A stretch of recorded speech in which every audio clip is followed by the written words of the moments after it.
There's no feeling more intense than starting over. If you deleted your homework the day before it was due, as I have, or if you left your wallet at home and you have to go back after spending an hour in the commute. If you won some money at the casino and then put all your winnings on red but it came up black. If you got your best shirt dry cleaned before a wedding and then immediately dropped food on it. If you won an argument with a friend and then later discovered that they just returned to their original view.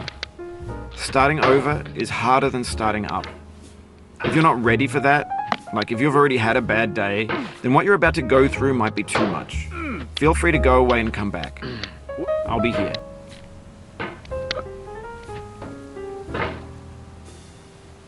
Alright, thanks for coming with me on this trip. I'll understand if you have to take a break at any point. Just find a safe place to stop and quit the game. And don't worry, I'll save your progress, always. Even your mistakes. This game is a homage to a free game that came out in 2002 titled Sexy Hiking. The author of that game was Jazuo, a mysterious Czech designer who was known at the time as the father of B games. And B games are rough assemblages of found objects. Designers slap them together very quickly and freely, and they're often too rough and unfriendly to gain much of a following. They're built more for the joy of building them than as polished products. In a certain way, Sexy Hiking is the perfect embodiment of a B game. It's built almost entirely out of found and recycled parts, and it's one of the most unusual and unfriendly games of its time. In it, your task is simply to drag yourself up a mountain with a hammer. And that act of climbing, in the digital world or in real life, has certain essential properties that give the game its flavor. No amount of forward progress is guaranteed. Some cliffs are too sheer or too slippery. And the player is constantly, unremittingly in danger of falling and losing everything. Anyway, when you start Sexy Hiking, you're standing next to this dead tree that blocks the way to the entire rest of the game. It might take you an hour to get over that tree, and a lot of people never got past it. You prod and you poke at it, exploring the limits of your reach and your strength, trying to find a way up and over. And there's a sense of truth in that lack of compromise. Most obstacles in video game worlds are fake. You can be completely confident in your ability to get through them once you have the correct method or the correct equipment or just by spending enough time. In that sense, every pixelated obstacle in Sexy Hiking is real.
The obstacles in Sexy Hiking are unyielding, and that makes the game uniquely frustrating. But I'm not sure Jazzuo intended to make a frustrating game. The frustration is just essential to the act of climbing, and it's authentic to the process of building a game about climbing. A funny thing happened to me as I was building this mountain.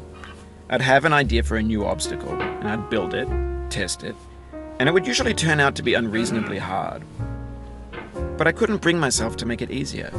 It already felt like my inability to get past the new obstacle was my fault as a player rather than as a builder.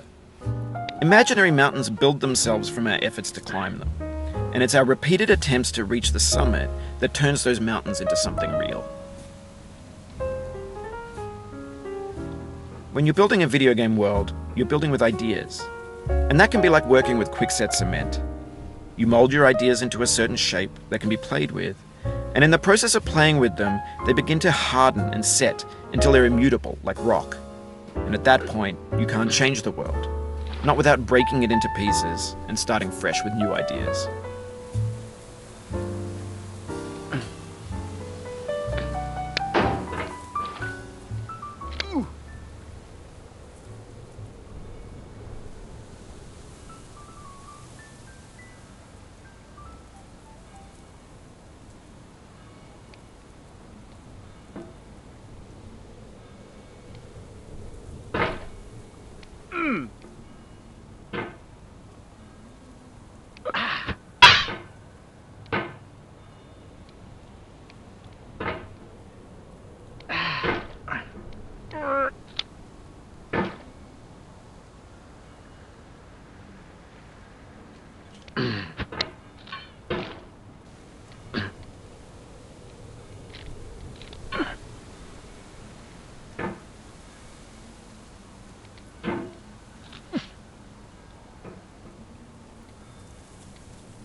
You've done this part before. You know it's possible.